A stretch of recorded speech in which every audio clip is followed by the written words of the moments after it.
여러분도 사랑함으로 사람을 좀 섬긴 적이 있으십니까?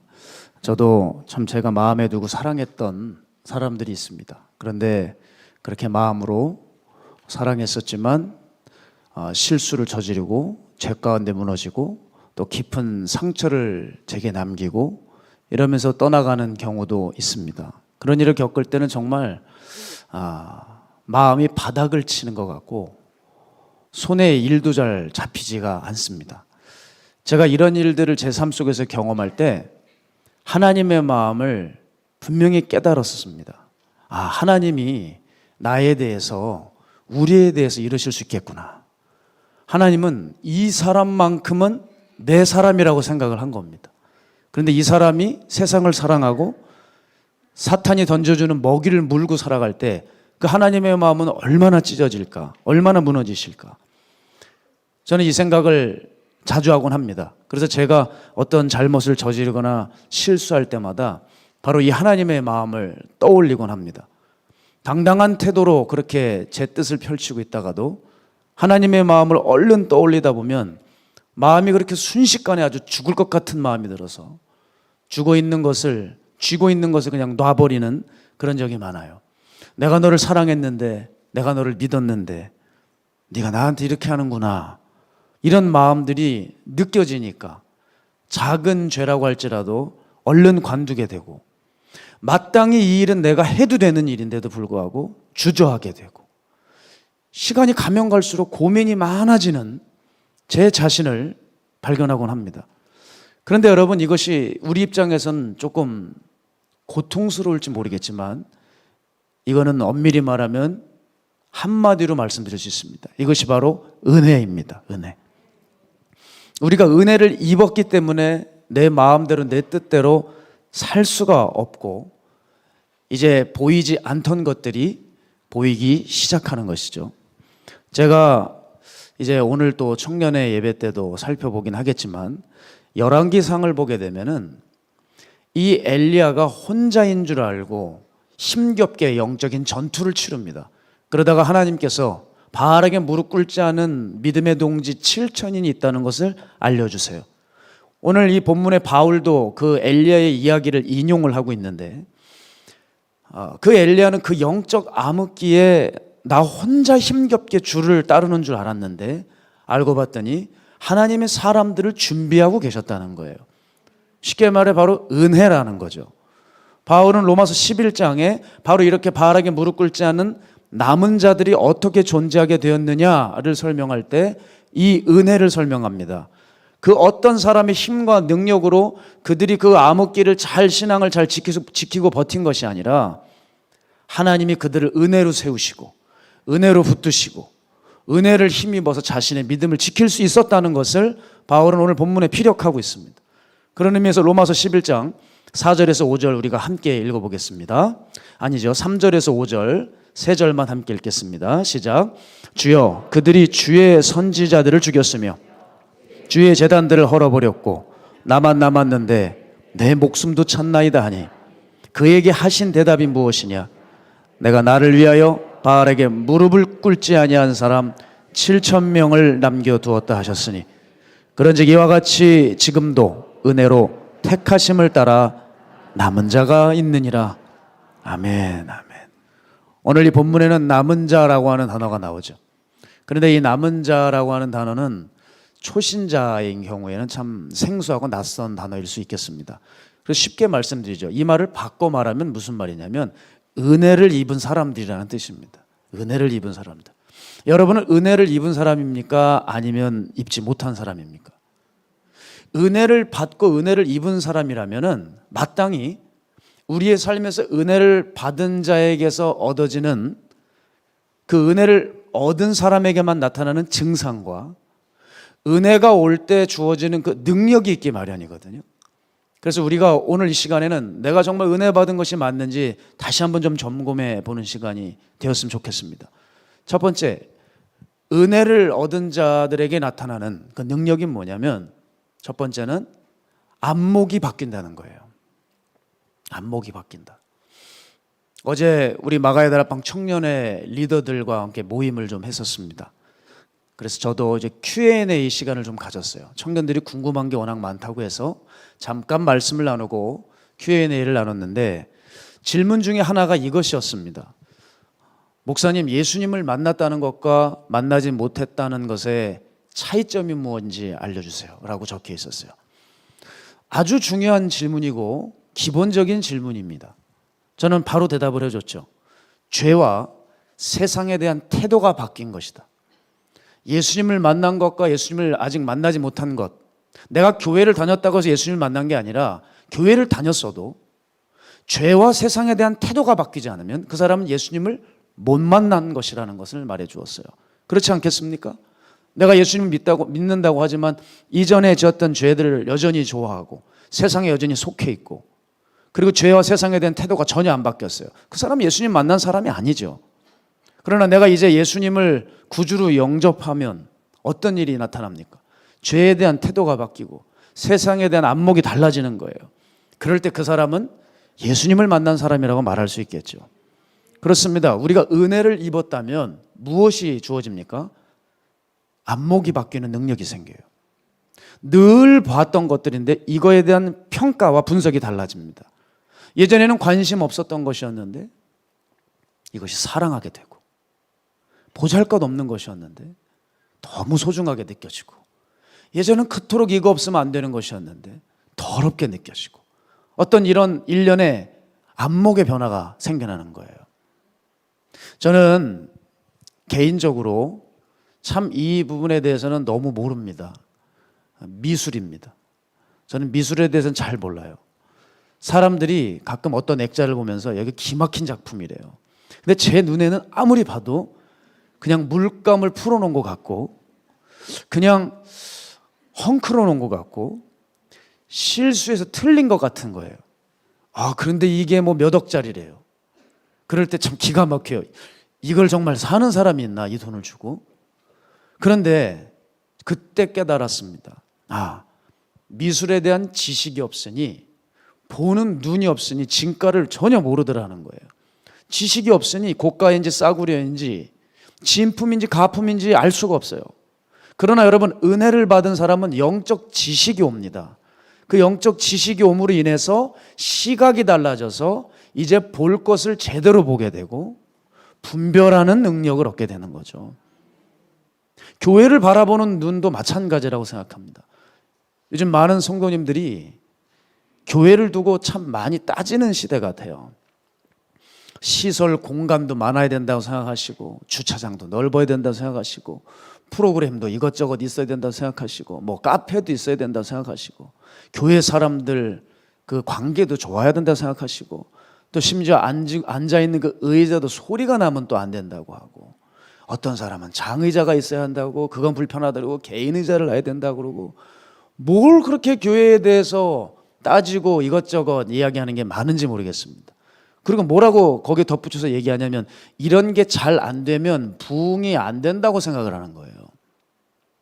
제가 어느 신학대학에서 어느 교회 유명한 목사님을 강사님으로 초대해서 신학생들을 가르쳤다는 얘기를 들었습니다. 그 강사님이 어느 교회 목사님이시죠. 이렇게 얘기했대요.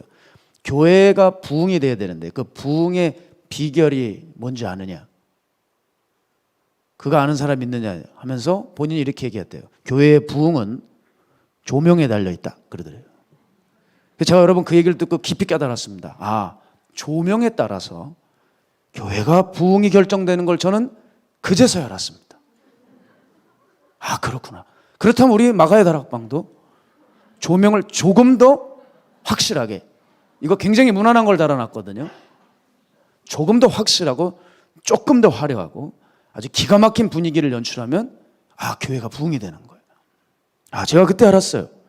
신학생들에게 어떻게 하면 교회를 부흥시킬 수 있는지, 건물을 어떻게 지면 되는지, 조명을 어디에 달면 되는지, 그거를 가르치니 여러분 도대체 머리에 뭐가 남겠어요? 눈이 열리지 않으면 이와 같이 비본질만 보이고 그 비본질임에도 불구하고 그게 없으면 자기는 실패한 것 같고 두려움에 빠지는 황당한 일이 벌어진다는 것이죠. 그러나 참된 본질을 볼 줄 아는 사람들은 달라요. 주님의 말씀을 붙듭니다. 그것과 교회의 부흥과는 전혀 관계가 없는 것을 알아요. 내 집은 만민이 기도하는 집이다. 그러면 그렇구나. 주님의 집은 당연히 하나님을 경외함으로 기도하는 사람이 있어야 해. 이와 같이 말씀의 영적인 지식이 들어오게 되면은 교회가 진정 부흥하고 하나님의 뜻에 합당한 교회가 되려면 무엇을 해야 되는지 본질이 보여지게 되는 거예요. 예배가 살아있는가? 성령님의 임재가 교회에 있는가? 기도의 불이 꺼지지 않는가? 생명의 복음이 외쳐지고 있는가? 눈이 어두워지면 이건 다 관둬놓고 예수님께서 예루살렘에 오셔서 그 성전에서 엎으셨던 상들 기억하시죠? 장사하는 자들이 그 상들을 다시 갖다 놓고 상 차리는 것이 바로 눈이 어두워진 자들의 모습이라는 거예요. 여러분은 본질을 보는 그 안목이 예수님을 만나고 열리셨나요? 이 안목이 있느냐 없느냐에 따라 우리 운명과 우리 삶의 열매는 전혀 달라진다는 거예요. 그런 맥락에서 제가 이사한 집 앞에 카페가 하나 있습니다. 제가 이 카페를 그냥 쉽게 말하기 위해서 A라고 해보죠. 이 A 카페가 있는데 가끔 시간이 나면 한 번쯤 이렇게 먹어봤어요. 그랬더니 맛이 괜찮아요. 그런데 최근에 바로 그 A 카페 옆에 또 다른 카페가 생겼습니다. 아니 좀 멀리 떨어져 있으면 좋잖아요. 바로 앞에요. 아니 상도가 있지. 아니 어쩜 바로 옆에다 그렇게 카페를 차렸을까. 그런데 그 A라고 하는 카페, 제가 한번 가본 그 카페는 맛집으로 등록되어 있는 카페예요. 가면 사람들이 항상 있어요. 그런데 이상한 일이 벌어졌어요. 그 옆 카페가 생긴 이래로 사람들이 없어요. 아니 도대체 이럴 수가 있나 해가지고 이렇게 봤더니 그 옆 카페에 대부분 들어가 있는 거예요. 뭘까? 왜 저기가 있지? 했는데 가격이 싸더라고요. 가격이 한 2,000원 정도 싸요. 그런데 저는 이런 생각을 했어요. 처음에는 당신들이 거기가 있겠지만 싼 것은 이유가 있으니 결국 맛을 찾아 시간 지나면 돌아오게 되어 있어. 그러면서 제가 혼자 주인을 위로했어요. 걱정하지 마라. 돌아올 거다. 잠깐이다. 지금 새로 생겨서 궁금해서 간 거다. 그렇게 해서 혼자 속으로 위로를 해드렸어요. 근데 이 테이블에 안 보이던 메뉴판이 있는 거예요. 이렇게 세워놓은 거예요. 아크릴판으로. 이걸 보자마자 알았어요. 저 옆 가게를 의식해서 이거를 갖다 놨구나. 보니까 안 보이던 게 보이는 거예요. 밥을 팔기로 작정했어요. 근데 그 메뉴 중에 뭐가 있느냐? 떡볶이가 있는 거예요. 이게 웬일이야? 아니 그 분위기 좋은 카페에 커피 향을 만끽하면서 이렇게 쉼과 여가의 장소로 카페를 오는데 떡볶이 냄새가 나는데 여러분 커피를 먹겠습니까? 아이고 이걸 어떡하지? 이게 너무 안타깝더라고요. 아니 어떻게 주인분 이걸 떡볶이를 여기다가 다셨습니까? 이렇게 말하고 싶었지만 또 혼자 마음으로 그분을 다그쳤어요. 여러분 이게 뭡니까? 남을 따라잡기 위해서 자기의 본연의 것을 놓치고 잃어버리는 모습을 볼 때 이 사람 참 자기가 맡고 있는 이 가게의 본질을 자기도 차려놓고 모르는구나. 왜 남이 잘 된다고 잘 되는 것을 다 놓치고 왜 그거를 따라가려고 하고 왜 그걸 의식해서 엉뚱한 걸 만들어 놓고 멀쩡한 것들을 잘 세우는 것들을 허무나 시간만 조금 지나면 다시 돌아올 텐데. 여러분 사람의 그 한 번의 잘못된 생각과 결정이 얼마나 무서운 결과를 낳는지 몰라요. 그래서 우리의 안목을 기르는 건 굉장히 중요한 겁니다. 그래서 예수님을 만나면서 이제 세상을 바라볼 수 있는 그 눈이 열린다는 것은 큰 능력이 아닐 수 없습니다. 그래서 여러분 예수님을 제대로 믿지 못하면 이렇게 안목이 열리면 돌아오지만 제대로 예수님을 알지 못하면 제대로 영적인 지식을 알지 못하면 돌아오지 못하는 경우도 생겨요. 그래서 이 교회 이것이 너무나도 주님 보시기에 아름다운 건데 저 교회가 이거 한다 그러면 따라가고 저거 한다 그러면 저거 하면 따라가는 거예요. 어느 교회 성도님들을 만나보면 이런 상담을 얘기하시더라고요. 내용을. 저는 우리 목사님이 뭘 배우러 가고 세미나 가신다고 할 때 두렵대요. 왜냐하면 거기만 갔다 오시면 또 우리는 새로운 걸 해야 된대요. 맨날 그거를 하다가 벌써 몇 년이 지나갔는지 모른대요. 자기의 것을 지키질 못하는 거죠. 교회가 무엇을 해야 하는지 그 본질을 지킬 수 있는 눈이 있어야 하는데 말이죠. 저는 그래서 제가 여러분들께 몇 번 말씀드린 적이 있는 것 같습니다. 우리 마가야다락방 교회는 맛집이 되길 원한다고 말씀드렸어요. 여러분, 맛집의 특징이 뭡니까? 메뉴가 몇 개 없어요. 3개, 4개, 많으면 3개, 4개예요. 그런데 여러분, 분식집 가보세요. 엄청 메뉴가 많아서 소신이 있던 사람도 갑자기 우유부단해져요. 뭘 먹어야 되지? 여러분, 저는 이 교회를 그렇게 만들고 싶지 않습니다.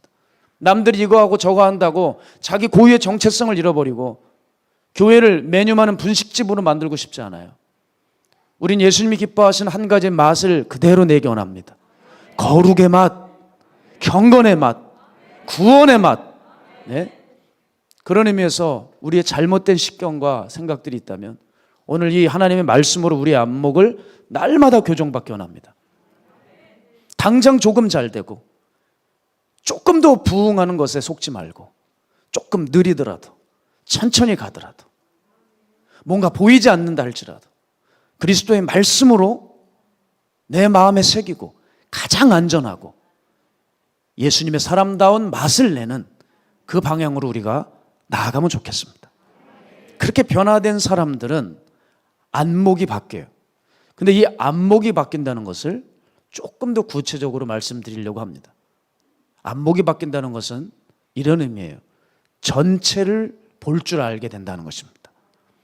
여러분, 우리는 나무만 보고 숲을 보지 못하면 어떤 일이 벌어집니까? 지금 내가 심은 나무가 잘 자란다고 해도 숲이 불이 나가지고 타고 있다면 여러분 아무 소용이 없는 거예요.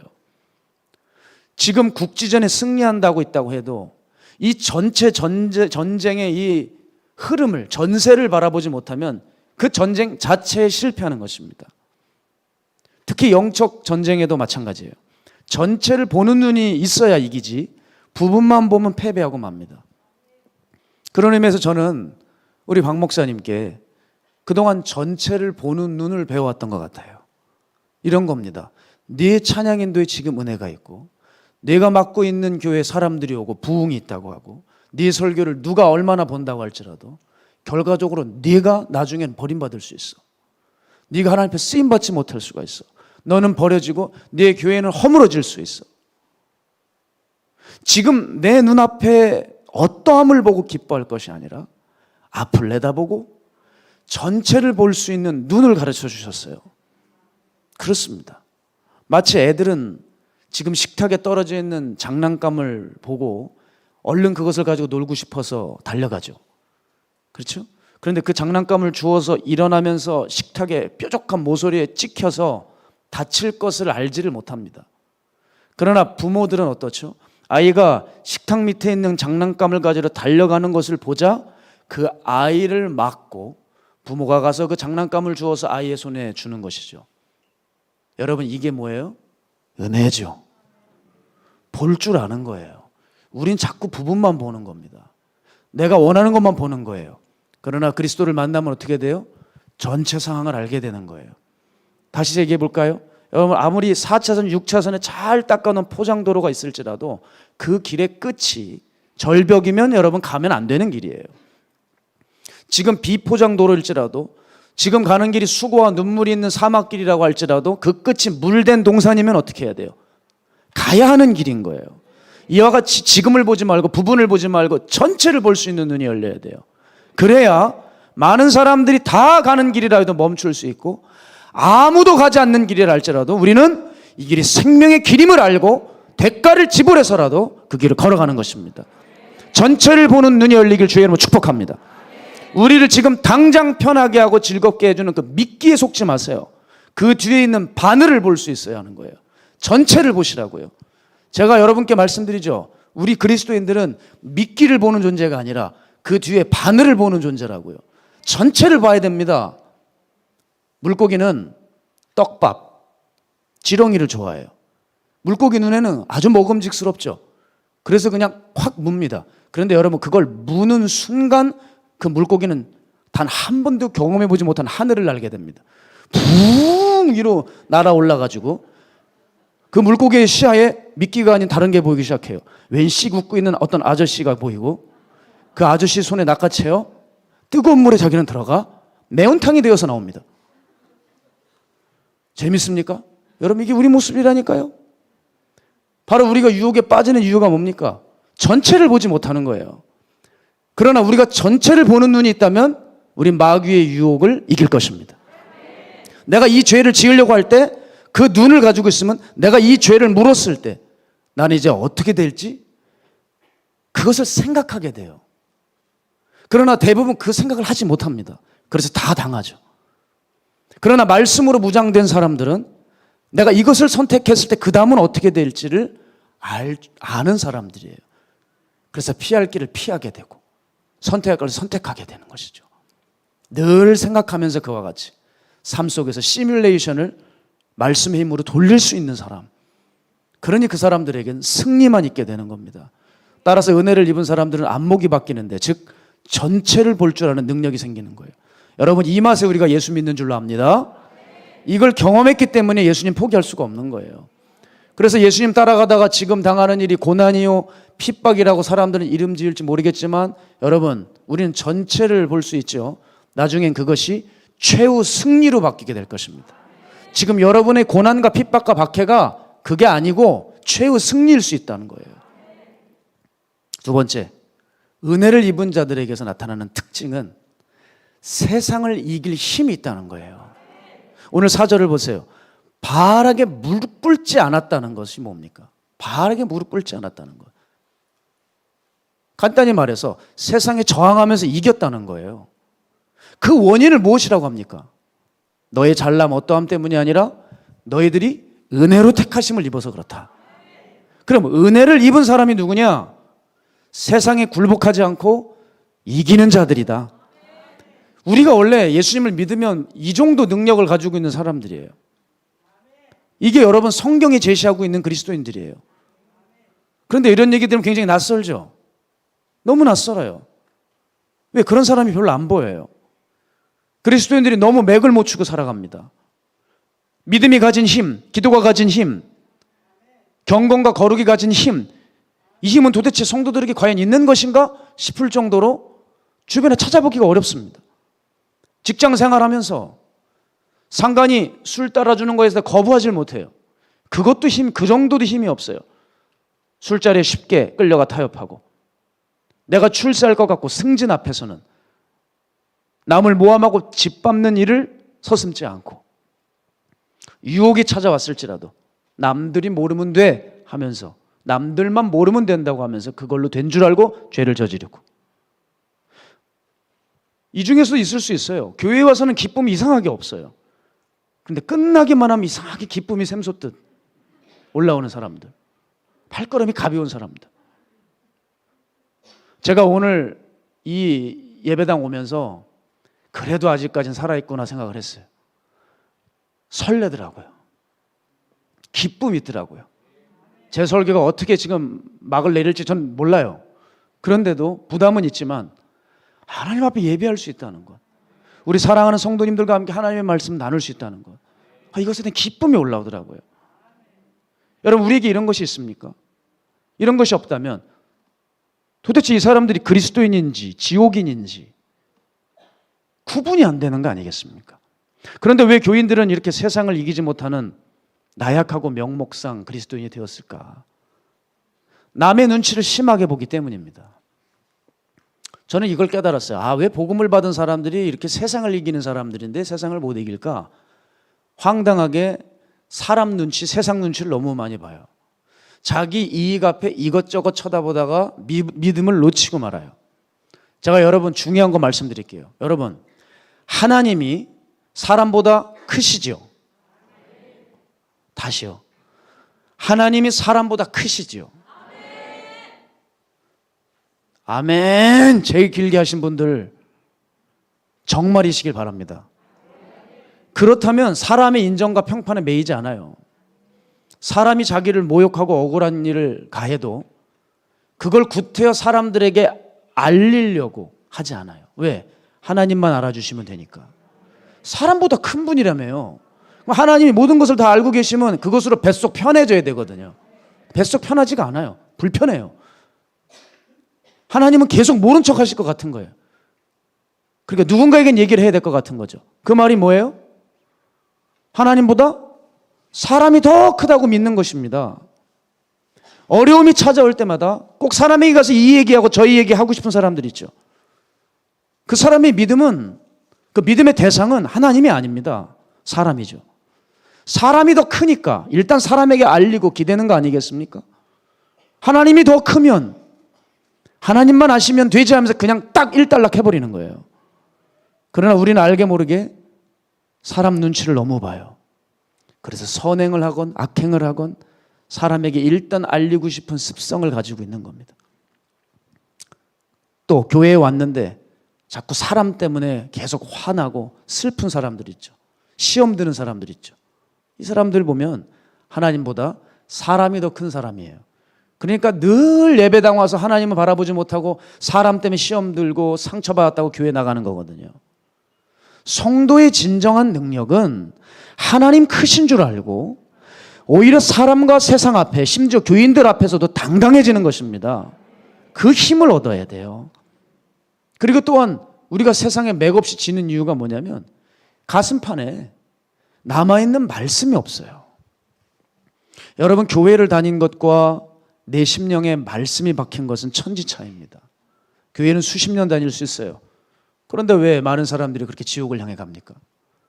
가슴에 넣어둔 말씀 하나도 없는 거예요. 노트에는 말씀을 적어놨는데 마음판에는 말씀을 적어놓지 않아서 그래요. 제가 말씀드린 적이 있는 것 같아요. 제가 어릴 적에 교회 다니는데 고등부 예배 때였는데 어느 날 문을 열고 들어오는데 한 사람이 들어왔어요. 근데 깜짝 놀랐습니다. 남자가 화장을 했어요. 알고 봤더니 너무 본인 피부가 까마니까 분을 발랐어요. 근데 이 형이 은혜를 받은 거예요. 여기 도로가 나더라고요. 이렇게. 가끔 마가다락방에서 여기 앞에 찬양인도하고 기도인도할 때 여러분 다 눈 감고 계시지만 저는 이제 상황을 봐야 되니까 눈을 뜰 때가 있는데 어떤 분들은 은혜를 너무 받아서 저를 이렇게 보시면서 우시는데 여기 시커먼 물이 흘러가요. 정말 무서워요. 다 조명이 꺼졌을 때 이게 시커멓게 고개를 숙이시면 되는데 저를 이렇게 보고 계실 때 굉장히 소름 끼치는데 이 형도 그렇게 예배를 드리는데 이게 길이 나는 거예요. 그리고 신앙생활을 얼마나 잘하는지. 율동을 너무 잘해요. 여자들을 따라가질 못해요. 그래서 율동 대회 나가면 1등을 석권해 옵니다. 그런데 이 형이 갑자기 교회에 안 보였어요. 아니 고등부 회장까지 했거든요. 아니 이 형이 왜 그렇게 열심을 다했는데 교회를 안 나오나? 왜 이럴까? 들리는 얘기는 누구에게 상처를 받아서 그랬대요. 아 그래 나중에 되면 나오겠지. 시간이 지나도 안 나와요. 결국 그 해가 넘어갔어요. 아 다른 교회 갔겠지 했어요. 시간이 흘러 어느 날 제가 이제 거리를 걷는데 그 형을 거리에서 만난 겁니다. 얼마나 반가워요. 잘 지냈냐고 하는데 이상하게 달라졌어요. 너 잠깐 내 집을 가재요. 아유 좋습니다. 갑시다. 형이랑 오랜만에 교제하죠. 그래서 갔어요. 그 작은 원룸이었는데 들어가는데 이상해요. 컴퓨터가 몇 대가 있고 큰 박스들이 이렇게 있었어요. 알고 봤더니 그게 다 포르노 CD였어요. 요즘 얘기로 하면 야동 판매업자가 된 거예요. 제가 얼마나 충격을 받았는지 저한테 이렇게 제안했습니다. 내가 너니까 무료로 2장 줄게 그러더라고. 퀴즈 받았을까요 제가? 받았을 것 같다고 저기는 그렇게 생각하시는 것 같아요. 어쩜 저렇게 쳐다보시지? 넌 받았어. 여러분 거기에다가 더럽혀질 것 같아서 그냥 나왔어요. 그리고서 제가 허망해져서 그 걷는 거리 바닥을 보면서 걸으면서 이 생각을 했어요. 도대체 저 형이 그동안 교회 생활했던 것은 무엇일까? 한 가지 결론이 났어요. 단 한 번도 교회 생활은 뭐 고등부회장까지 다 하고 그렇게 교회 생활 열심히 했지만 단 한 차례도 하나님의 말씀이 심령에 한 구절도 박힌 적이 없는 거예요. 그때 정말 무서웠어요. 사람이 이렇게 될 수 있구나. 교회를 다니는 게 중요한 게 아니라 말씀이 여러분의 심령에 박히지 않으면 얼마든지 우리는 사단의 종들이 될 수 있다는 거예요. 그냥 사람들 보면 교회 분위기 좋고 사람이 좋고 해서 다니고 있어요. 그걸로 세상 어떻게 이기겠습니까? 그냥 당해버리는 거예요. 이 형 보세요. 타락하는 정도가 너무 심하지 않습니까? 그로부터 한 5년 지났을 때 또 얘기를 들었어요. 그 형은 술집 지배인이 되어서 일하고 있다 하더라고요. 아, 끝나버렸구나. 완전히 이제 끝장난 인생이 됐구나.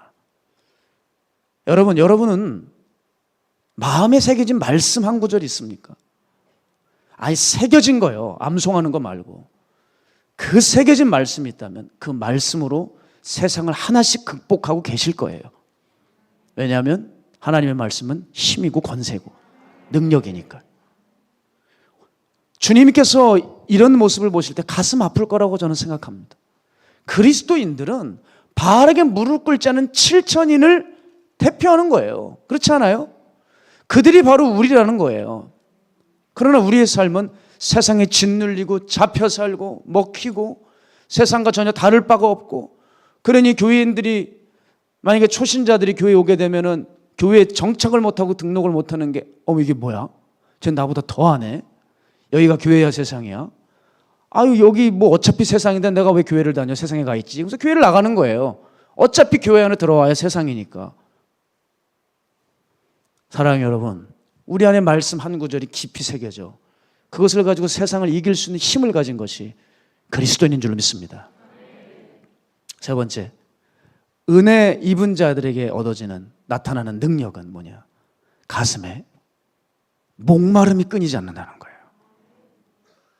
기독교 극작가인 C.S. 루이스가 어느 회의로 열띤 회의를 펼치고 있는 각 종교 지도자들이 모이는 그 회의장에 뒤늦게 문을 열고 들어갔습니다.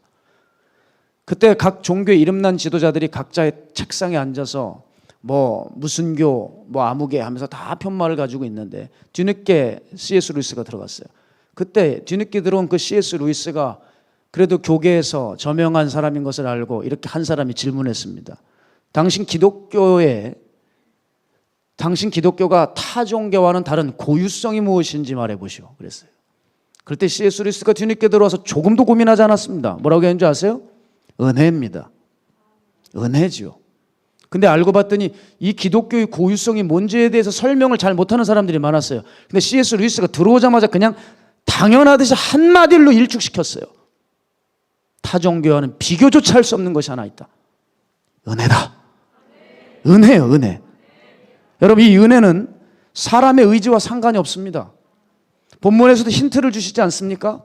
엘리야를 부르셨어요. 왜 부르셨어요? 잘나서요? 은혜로 부름받은 거예요. 사랑하는 여러분, 여기 왜 주님 앞에 예배 오셨습니까? 여러분 잘나서 왔습니까? 아니요. 잘나서 주님의 선혈로 씻겨졌습니까? 절대 아닙니다. 은혜로 부르신 거예요. 먼저 택정함을 입어서 부름받은 겁니다. 엘리야를 그렇게 부르셨다고 했어요. 자, 그리고 엘리야가 영적인 전투를 고단하게 치르고 나서 탈진했을 때 일어날 힘을 주셨어요. 그것이 뭐예요? 은혜예요. 자기 힘으로 일어나지 못했어요. 은혜로 일어났어요. 혼자 싸우는 것 같아서 외로웠는데 7천인의 믿음의 동지를 준비시켜 주셨어요. 그것이 무엇입니까? 은혜였어요. 엘리야는 전혀 예상하지도 못하는 상황에서 자신이 기대했던 방식이 아닌 전혀 예상하지 못한 방식으로 하나님은 엘리야를 만나주시고 함께 띄워주셨어요. 이게 루이스가 말하는 은혜입니다. 여러분, 이 은혜의 큰 능력을 아는 사람은 절대 우리의 가슴이 굳어지지 않아요. 은혜를 모르기 때문에 심령이 굳어지는 거지, 은혜를 정말 아는 사람은 자신의 심령이 굳어진 채로 두지를 않습니다. 하나님의 은혜로 내가 건져진 것을 아는 사람, 내가 어떤 처지에 있는데 그 하나님의 은혜의 손이 나를 어디로부터 건져 지켜주셨는지를 아는 사람, 이 사람 절대 마음판이 굳어질 수가 없어요. 그리고 그 은혜를 맛본 사람은 끝없이 은혜를 갈망하게 되어 있습니다. 가만 보니까 회개를 누가 가장 잘하나? 회개 설교를 많이 들은 사람이 아니더라고요. 은혜를 경험한 사람이 은혜를 사모해서 죄가 들어오면 싸우고 회개의 농도가 짙어지더라고요. 여러분, 정말 은혜를 갈망하는 우리가 돼야 돼요. 은혜를 입었다면. 제가 어제도 목사님과 통화를 나누면서 목사님이 안타까운 마음을 들었어요.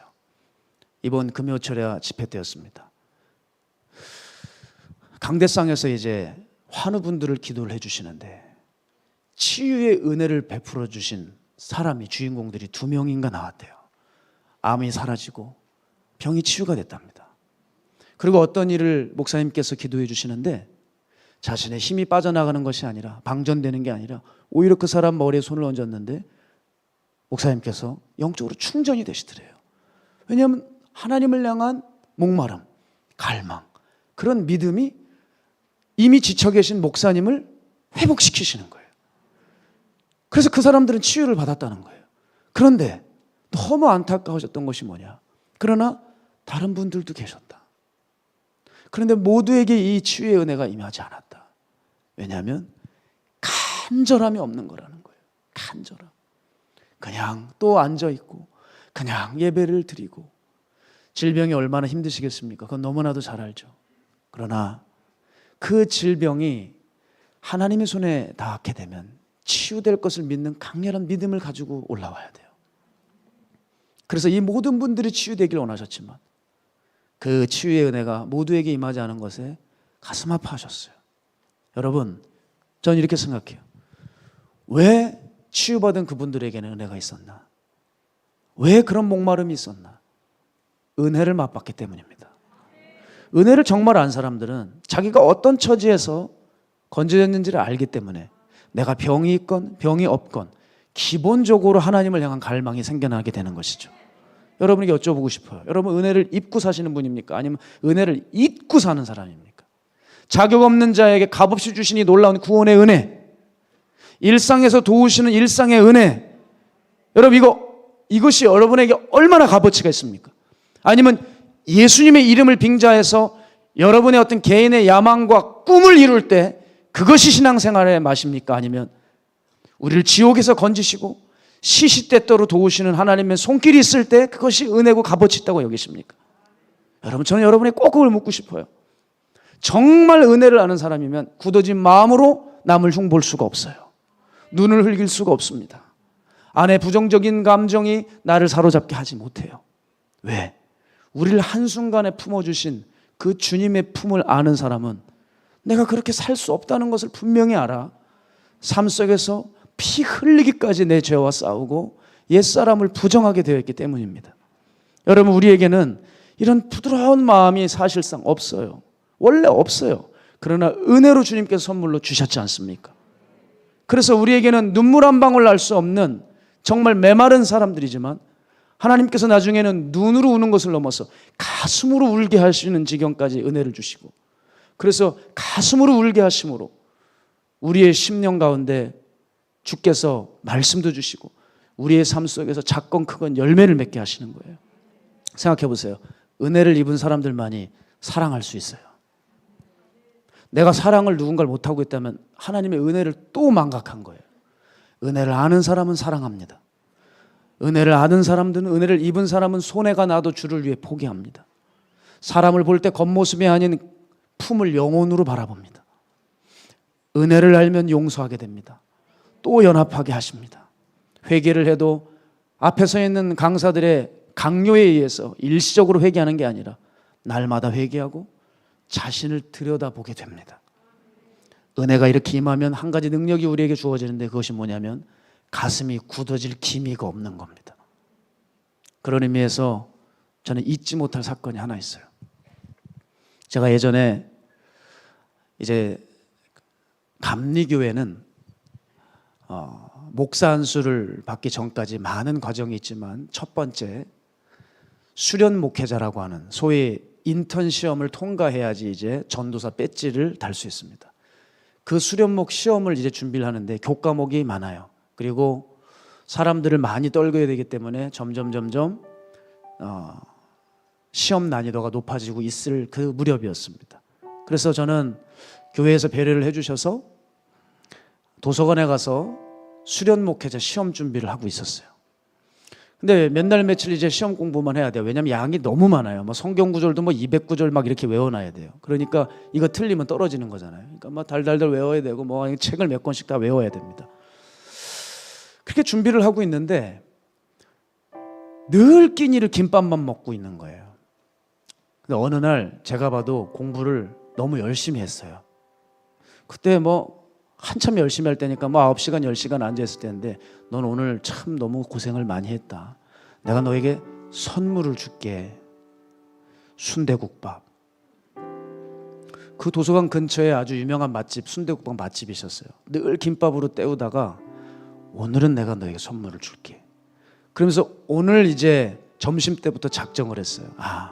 끝나면 저녁 때가 되면 나는 순대국밥을 먹으러 간다. 너무 기쁘더라고요. 밥을 잘 못 먹을 때입니다. 김밥으로 겨우 살 때인데 순대국밥을 먹을 수 있다니까 그렇게 기분이 좋아요. 그래서 공부를 하면서도 저녁만 기다렸어요. 빨리 그 맛집으로 갔으면 좋겠다. 저녁 때가 왔습니다. 너무나도 기쁘게 이제 밥을 먹으러 가는 거예요. 시간도 기억해요. 6시 10분인가 그래요. 일어나가지고 가볍게 내려왔는데 갑자기 마음에 늘 먹던 김밥 천국으로 가라는 마음이 오는 거예요. 야, 이건 귀신이야, 귀신. 무슨 성령님이 김밥 천국을 가라, 저기 뭐 진천 토종 순대를 가라. 주님, 성령님이 그러시겠냐? 말도 안 돼. 귀신이다. 그냥 가서 순대국밥 먹으면 돼. 가는데 이상하게 안 되는 거예요. 빨간불인 거예요. 이거 진짜 내가 미쳤나? 성령님은 그러신 분이야. 너 예수 믿어도 그렇게 믿으면 안 돼. 그래서 다시 그냥 순대국밥으로 가려고 해요. 왜냐하면 도서관에서 나오자마자 바로 앞집이에요. 굉장히 가까워요. 근데 김밥 천국을 가려면 한참 나가가지고 길을 건너가지고 가야 돼요. 그런데 그 앞에서 주저하고 있다가 투덜대면서 김밥 천국으로 갔어요. 그리고 가서 김밥을 먹으면서도 마음이 너무 불편해요. 내가 하루를 기다렸는데 결국 김밥을 우겨 먹고 있구나. 그래서 그냥 기분 나쁘게 얼른 그냥 김밥 한 줄 얼른 그냥 집어 삼키고 그냥 이제 다시 도서관으로 들어가 공부해야지 하면서 그때 들고 왔던 그 암송 구절을 프린트한 게 있어요. 이제 여기서 시험 문제가 나니까 이제 달달달 외울 그 프린트를 들고 이제 도서관을 가는 길목에 신호등이 하나 있습니다. 거기서 신호등에서 딱 대기하고 섰어요. 그러면서 빨간불이니까 이제 외울 걸 외우고 있지 않겠습니까? 로마서 8장 말씀인가를 이렇게 외우고 있었어요. 그런데 제가 지금까지 경험해보지 못한 엄청난 은혜가 쏟아지는 거예요. 머리 위에서부터 눈물이 쏟아지는데 이걸 막을 어떤 힘이 없어요. 입을 틀어막고 빨리 이제 신호등을 잽싸게 건넜어요. 사람들이 이제 눈치챌까 봐 얼른 뛰는 거예요. 눈물이 막 엄청 쏟아지고 은혜가 막 어마어마하게 오는 거예요. 이게 도대체 뭐야? 이렇게 둘러봤더니 조금 있으면 바로 눈물을 막 왈칵 쏟아낼 것 같아요. 막 펑펑 울 것 같은 거예요. 막 여기까지 막 북받쳐 올라왔어요. 그러니 사람이 없는 곳을 찾지 않겠습니까? 근데 신호등을 건너자마자 바로 놀이터가 있더라고요. 근데 그 놀이터에는 항상 사람들이 많았거든요. 이상하죠? 그날따라 사람이 한 명도 없는 거예요. 그럴 수가 없어요. 사람이 한 명도 없어요. 그래서 그 놀이터의 그 구석에 공터기 하나 있는데 글로 이제 급하게 달려간 겁니다. 근데 달려갔는데 그제서야 알았어요. 왜 하나님께서 이쪽으로 가라 하셨는지 안 거예요. 왜냐하면 순대국밥을 먹었잖아요. 그러면 은혜가 와도 거기는 바로 도서관이기 때문에 주님과 교제를 나눌 시간, 그런 공간이 없어요. 그런데 어쩜 딱 저하고 주님과만의 그 공간을 예비해 두셨는지요. 그곳으로 달려가자마자 저는 처음이었어요. 마치 바가지에 물을 떠서 이렇게 붓는 것 같았어요. 기름을. 다리에 힘을 풀리고 주저앉으면서 울기 시작하는데 영문도 모르고 꺼이꺼이 통곡을 하면서 울었어요. 뭘까? 근데 이게 슬픈 눈물이 아니라 그 감격에 벅차서 가슴이 터질 것 같은 그런 거 있죠. 그 은혜가 막 밀려왔어요. 그렇게 아무도 없는 공터에서 뒹굴면서 울고 있는데 마음에 음성이 하나 들렸어요. 제가 이 음성을 잊지를 못해요. 앞으로 네가 가는 길에 많은 어려움이 있을 텐데 내가 너를 이렇게 사랑하는 것을 기억해서 모든 일을 이겨내라 그러시더라고요. 그때 감정이 너무 생생해서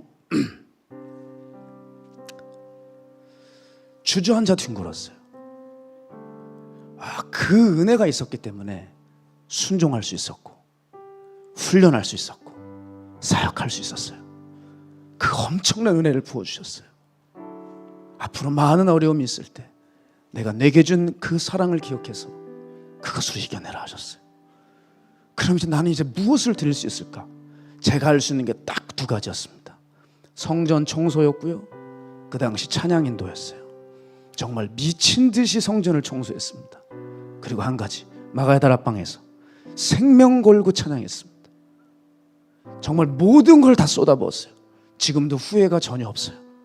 인간이 할 수 있는 모든 그런 에너지와 제가 낼 수 있는 모든 목청을 다 냈어요. 지금은 성대를 수술해서 예전처럼 찬양을 올려드리지 못해 주님께 송구스럽지만, 또 제가 오래 다짐을 했어요. 빨리 재활하고 회복해서 다시 이 단에 서서 우리 목사님을 도와 열심히 다시 외치고 찬양 인도를 해야지. 다시 제가 이제 재활 훈련을 본격적으로 하기로 마음을 먹었어요. 오늘 이곳을 오는데 그렇게 주님의 은혜가 생각이 나더라고요. 여러분, 주님의 은혜를 이렇게 한번 입자 어떤 일이 벌어지냐면, 신기하게 그때 이후로 제 가슴이 굳어지지 않더라고요. 굳어질만 하면 그때를 생각해서 기도로 깨버리고, 죄를 지었다가도 다시 회개하면 주님 또 어떻게 특별히 은혜를 주셔서 다시 용서해 주시고 다시 힘을 주셔서, 이제는 나는 당분간 하나님의 은혜를 내게 주시지 않을 거야, 임재를 누릴 수 없을 거야, 느끼지 못할 거야, 그런 때였는데도 내가 하나님 앞에 마음을 쏟아부으니 다시 임재를 느끼게 해주시고 제 길 걷게 하시는 것을 저는 경험했습니다. 그렇게 한번 은혜를 경험하니 그 은혜가 다시 오길 얼마나 갈망하는지 몰라요. 저는 개인적으로 이 마가의 다락방교회에 빚을 졌어요. 여기서 큰 은혜를 입었어요. 큰 하나님의 훈련을 입었어요. 그래서 제가 할 수 있는 것이 있다면 최선을 다해 제 인생을 녹이고 제 시간을 녹이고 힘을 녹여서 이 단에 은혜가 늘 철철 흐르게 하는 것, 제가 할 수 있는 것은 없습니다. 주님께서 부어주셔야 가능한 거지만, 주님 그저 저를 도구로 사용하여 주시옵소서. 은혜로 우리 성도들을, 은혜의 양식과 은혜의 물줄기가 우리 성도님들의 삶 속에 끊이지 않게 하여 주시옵소서. 여러분, 저 같은 사람이 여기까지 올 수 있었던 것은 두 가지로 말씀드릴 수 있습니다. 첫 번째는 하나님의 은혜요, 그리고 그 은혜를 맛봤기 때문에 저는 목마름이 있어요. 전 지금도 굉장히 목말라요. 하나님에 대해서 목말라요. 영적인 세계에 대해서 아직도 목말라요. 그게 죽어지지가 않아요. 왜냐? 주님 저에게 은혜로 찾아와 주셨기 때문입니다. 말씀을 정리하면서요, 여러분의 마음은 지금 어떻습니까? 여러분의 심령 안에는 은혜의 샘물이 여전히 흘러나와 나의 메마르고 굳어져가는 가슴을 적시고 부드러운 심령으로 만들어가고 있습니까? 우리 잊지 맙시다. 우리는 은혜를 입은 자입니다. 그렇다면 우리 삶에서 은혜를 입은 자 다음의 삶이 있어야 돼요. 은혜를 입은 자에게 주시는 그 능력이 우리의 삶에서 지금 나타나야 됩니다. 그것이 뭐예요? 첫 번째, 안목이 바뀌어서 본질을 볼 수 있는 힘. 두 번째는 세상을 이길 수 있는 힘. 세 번째 뭐예요? 내 가슴에 주를 향한 목마름. 여러분, 이것이 능력인 것입니다. 따라서 이 능력으로 오늘도 남은 자로서 이기는 자의 삶을 끝까지 걸어가시기를 주님의 이름으로 축복합니다. 우리 지금 함께 이 찬양하면서 주님 내게 기름 부어 주십시오. 주님 내게 이 메마르고 건조한 그저 여름날에 갈라져 버린 그 땅과 같은 우리들의 마음에 성령님 기름과 단비로 적셔주셔서 부드러운 심령으로 우리 주님 사랑하고 충성하게 해달라는 마음 가지고 우리 주님 앞에 예물 드리며 최선을 다해 찬양합시다. 마음이 상한 자를 고치시는 주님, 하늘의 아버지 날 주관하소서. 주의 길로 인도하사 자유케 하소서. 새 일을 행하사 은혜 하소서. 마음이 상한 자를 고치시는 주님,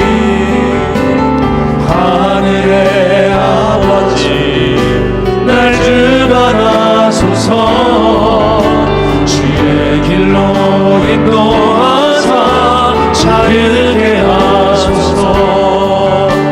새 일이 행하사 은혜 하소서. 의에 줄이고 의에 줄이고 목이 마르니 성령의 기름 부으소서. 의에 줄이고 목이 마르니 내 잔을 채워 주소서. 성령으로 채우사 성령으로 채우사 주보게 하소서.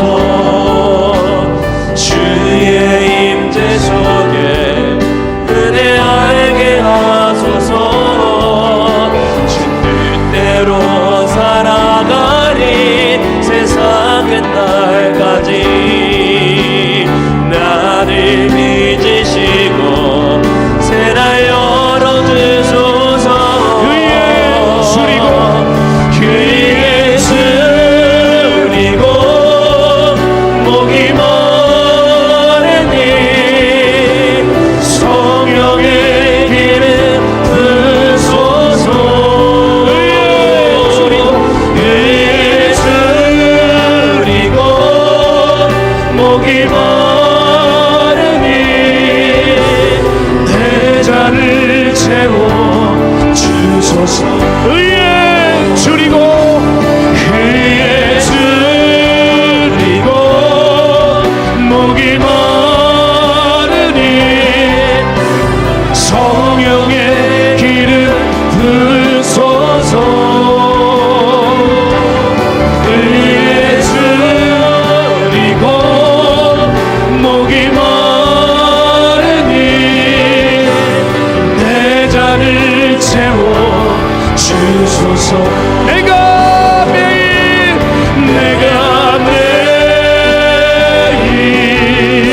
십자가 앞에 더 가까이 가오니 구세주의 흘린 아멘. 우리 주님 정결하게 하시는 그 은혜를 주시옵소서. 나를 좀 우리 전심을 다해 내가 매일 십자가 앞에 더 가까이 가오니 구세주의 흘린 몸에 비로소 나를 정케 하소서. 구세주의 흘린 구세주의 흘린 몸에 비로소 나를 정케 하소서. 우리 시간 기도하며 나갈 때 하나님 들었습니다. 우리 은혜를 입었습니다. 그러면 은혜를 입은 자답게 살게 하시고 은혜를 입은 자에게 주시는 능력이 회복되어 이것으로 세상을 이기고 바알에게 무릎 꿇지 않은 7천인 남은 자 이기는 자로 승리하게 하여 주시옵소서. 우리 모든 말씀 마음판에 새기며 주님을 한 번에 주고 결단하며 기도하며 나가겠습니다.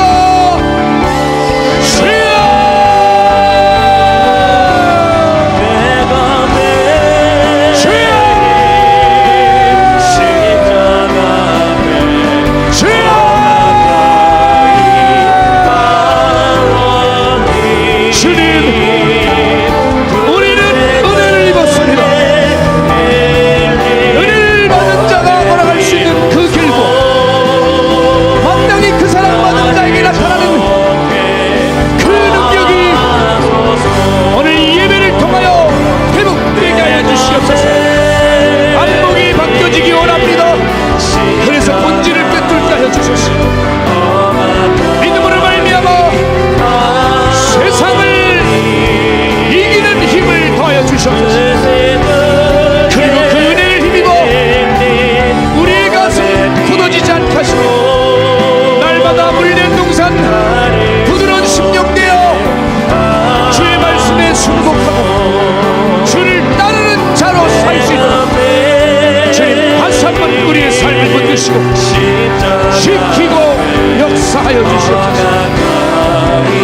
감하여 주셔야 합니다.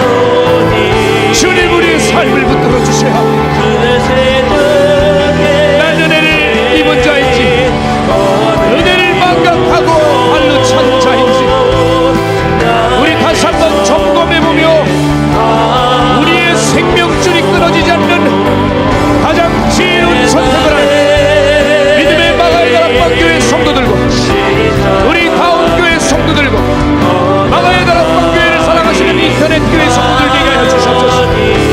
주님 함께하여 주셔야 합니다.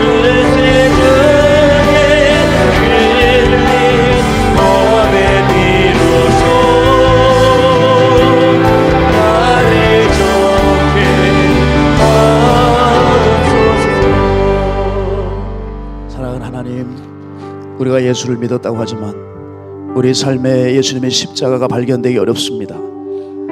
그분의 고통과 그분의 피와 눈물이 무슨 의미인지 우리가 다시 한번 깨달아야 될 것 같습니다. 하나님, 어느새 생활의 염려와 세상의 어지러움 속에 잊어버린 하나님의 은혜 다시 한번 회상시켜 주시고 그 어떤 것도 그 하나님의 은혜를 대신할 수 없으니 하나님의 은혜의 말씀들이 구구절절히 가슴에 살아남고 빛나게 하여 주시옵소서. 수많은 말씀을 들어왔고 많은 예배 가운데 많은 기도의 응답 그리고 많은 어떤 헌신을 작정했지만 주님 돌아보면 하나님의 은혜에 감격하여 은혜에 보답하는 삶이 아니었습니다. 주님, 나를 위한 것이었고 나의 꿈과 나의 비전과 나의 야망을 위한 것이었습니다. 내 이익을 위한 것이었습니다. 하나님, 오늘 예수 그리스도의 보혈로 철저히 씻겨주시고 정결한 그릇이 되어서 이제 예수 그리스도를 영접함으로 생겨지는 은혜를 입은 자에게 주시는 그 능력이 하나씩 하나씩 회복되어지기를 원합니다. 그래서 그 가운데서 기뻐하고 소망을 품고 힘있게 살아갈 수 있는 우리 마가의 다락방교회 전 성도들, 인터넷으로 참여하고 있는 우리 귀한 모든 전 성도들 될 수 있도록 붙잡아 주십시오. 그 마음으로 주님 앞에 예물을 올려드렸습니다. 습관에 따라 쫓는 예물 되지 않게 하여 주시옵시고 세상을 돌아다니며 피 묻은 손으로 드려지는 예물 되지 않게 하여 주시고 주님의 마음에 머무는 그곳에, 주님의 시선이 머문 그곳에 주여 이 성도들의 소중한 예물들이 다 부어질 수 있도록, 그리하여 생명의 꽃이 피어나고 좋아하는 자가 다시 살아나고 하나님의 살아계심이 드러날 수 있는 강력한 예물 될 수 있도록 주님 기름 부어 주시옵소서. 오늘 이 예배를 주님 받아 주셔야 합니다. 우리의 삶도 지켜 주셔야 합니다. 은혜를 부어주신 주님 앞에 은혜를 입은 자답게 살기로 결단한 주의 성도들 한 사람 한 사람 다시 한번 축복하여 주시고 힘 주시고 용기 주시고 위로하여 주셔서 다시 한번 새 소망 새 힘 얻고 승리할 수 있는 거룩한 전 성도 되게 하여 주시옵소서. 살아계신 예수님의 이름으로 축복하옵고 기도드렸습니다. 아멘, 아멘. 할렐루야. 우리 살아계신 하나님 앞에 큰 영광의 박수 올리도록 하겠습니다. 광고 말씀드리겠습니다. 세가족으로 등록해 주신 성도님들 계신데요. 김현심, 허정란, 최영옥, 조상순, 김수생, 장성호, 장태봉, 변은주, 김동환, 황영미, 이숙경, 곽상덕, 허유리, 신금철 성도님께서 현장으로, 또 온라인으로는 김남주 성도님께서 등록해 주셨습니다. 우리 이렇게 많은 성도님들 등록해 주셨는데요, 우리 함께 앉은 자리에서 환영의 박수 드릴까요? 네, 환영합니다. 축복합니다. 네, 계속적으로 마가의 다락방교회 성전 보수공사 이제 다음 주면 바닥이 깔려질 예정입니다. 성도님들 조금만 더 양해해 주시면 감사하겠습니다. 겨울 영적 무장 집회가 2주차 집회가 은혜 가운데 마무리되었습니다. 성도님들 큰 은혜의 자리에 계속적으로 초청드립니다. 더 많은 분들이 오실 수 있으니 더 아직 오지 않으신 성도님들 초대해 주시고 또 주변에 더 많이 알려주셔서 많은 분들이 함께 은혜를 나누실 수 있도록 초대해 주시면 감사하겠습니다. 영적무장 집회 차량 셔틀 계속적으로 운행합니다. 동암역, 연수역, 가정역 운행되고 있으니 올라오시기 불편하신 분들은 셔틀을 이용해 주시면 되겠고요. 주보를 참조하시면 설날 가정 예배지를 배부를 해드렸습니다. 다음 주 주일이 설날입니다. 혹여 주일 예배를 이제 내려가셔서 드리시는 분들에게는 가정 예배지를 함께 하셔서 예배를 드리시면 되겠습니다. 박범일 목사님 집회 일정 안내드립니다. 1월 17일 화요일 1시 30분에 여의도 순복음교회에서 집회가 있으십니다. 목사님의 집회를 위해서 성도님들 기도해 주시면 감사하겠습니다. 이렇게 모든 광고사항 마치고 함께 폐회 찬양한 후 목사님 축도해 주심으로 예배 마치도록 하겠습니다. 우리 찬양하겠습니다. 나의 모든 생활 속에서 나의 모든 생활 속에서 주님이 함께하시니 주님의 성령 나를 인도하시니 시험이 나를 찾아올 때 시험이 나를 찾아올 때 주님 지켜주시니 주님의 성령 나를 인도하시니 주님의 성령 나를 인도하시니 주님의 성령 나를 인도하시니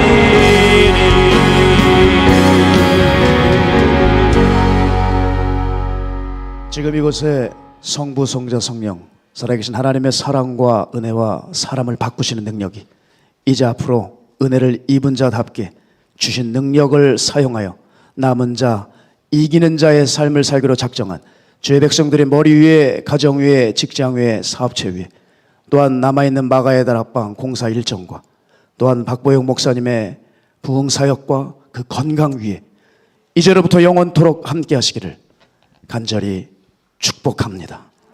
우리 받은 말씀 기억하며 주님 부르며 통성으로 기도하겠습니다.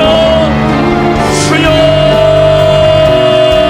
살아계신 아버지, 오늘 이 예배를 통해서 하나님께서 우리에게 행하셨던 일들을 잊지 않게 해주시고 십자가에서 보여주셨던 사랑과 은혜가 우리의 삶 속에서 구구절절히 남아 하나님이 원하시고 기뻐하시는 뜻을 이루는 전심전력할 수 있는 주님의 사람들로 다시 한번 기름 부어 세워주십시오. 주님 함께하여 주심을 믿습니다. 우리들의 안목이 열리게 하여 주십시오. 믿음으로 인하여 세상을 이기게 하여 주십시오. 구원과 주님을 향한 강렬한 목마름, 우리의 심령이 굳어지지 않고 부드러운 심령에 주의 말씀에 순종하고 따르고 주를 기를 수 있는 능력의 예배가 되게 하여 주시옵소서. 아버지여, 우리와 함께하여 주시기를 간절히 바랍니다. 지켜주시옵소서. 주님 부탁드립니다. 우리에게 그 십자가의 은혜가 있었기에 오늘도 우리는 순종할 수 있고 주를 위해 대가를 지불할 수 있고 충성할 수 있고 주님의 몸된 교회를 섬길 수 있습니다. 주여 함께하여 주시고 또한 우리 박보영 목사님 사역과 건강 위에 기름 부어주셔서 남아있는 일정 가운데 목사님 하시는 것마다